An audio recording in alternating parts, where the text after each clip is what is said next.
इतना बड़ा देश, और हमें शर्म भी नहीं आती ये कहते हुए कि फिरंगियों ने हमें गुलाम किया। तो तुम गुलाम हुए क्यों? 40 करोड़ का देश कुल 3 करोड़ संख्या वाले देश का गुलाम हो गया। चुल्लू भर पानी में डूब मरो, शर्म भी नहीं आती।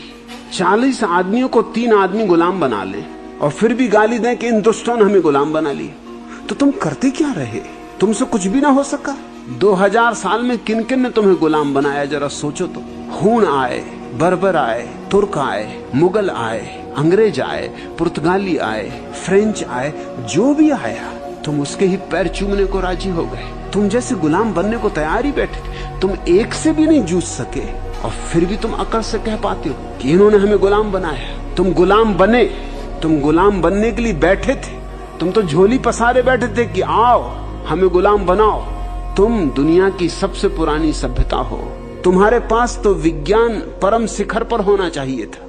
भारत एक बुनियादी भूल में पड़ा रहा है। इसने विज्ञान का तिरस्कार किया, उसका फल भोग रहा है। तुम्हारे तथाकथित धर्मगुरु तुम्हें भगोड़ा बनाते रहे, पलायनवादी बनाते रहे, कहते रहे संसार तो माया है और जो होना है वो तो परमात्मा की कृपा है, उसके बिना तो पत्ता भी नहीं हिलता। तो फिरंगियों ने तुम पर कब्जा कैसे कर लिया? तुम लुटे क्यों?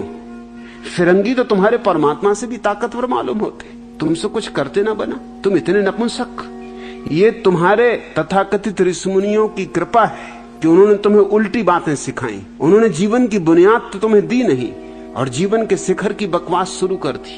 काखागा सिखाया नहीं और तुम्हारे हाथ में कालिदास के शास्त्र पकड़ा दिए। अगर मैं उनका विरोध करता हूं तो तुमको लगता है कि मैं तुम्हारी दुश्मनी कर रहा हूं, लेकिन मेरी मजबूरी है। जरूर मेरी बात जहर की तरह लगेगी। जिस मूढ़ता के कारण तुम परेशान रहे हो उसको मैं मिटा के अपना कर्तव्य पूरा कर रहा हूं। किसी को कैंसर हो तो ऑपरेशन तो करना ही होगा, और तुम जिसको संस्कृति कह रहे हो वो तुम्हारा कैंसर है। धर्म की बकवास है तुम्हारे पास और तुम्हारी बकवास कुछ काम ना आई।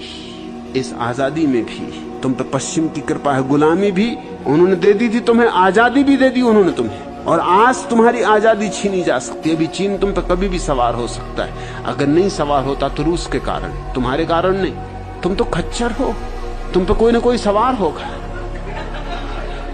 और तुम कहते हो कि आप भारतीय संस्कृति का ना ज्यादा विरोध क्यों करते हैं? इसलिए कि भारत से मुझे प्रेम।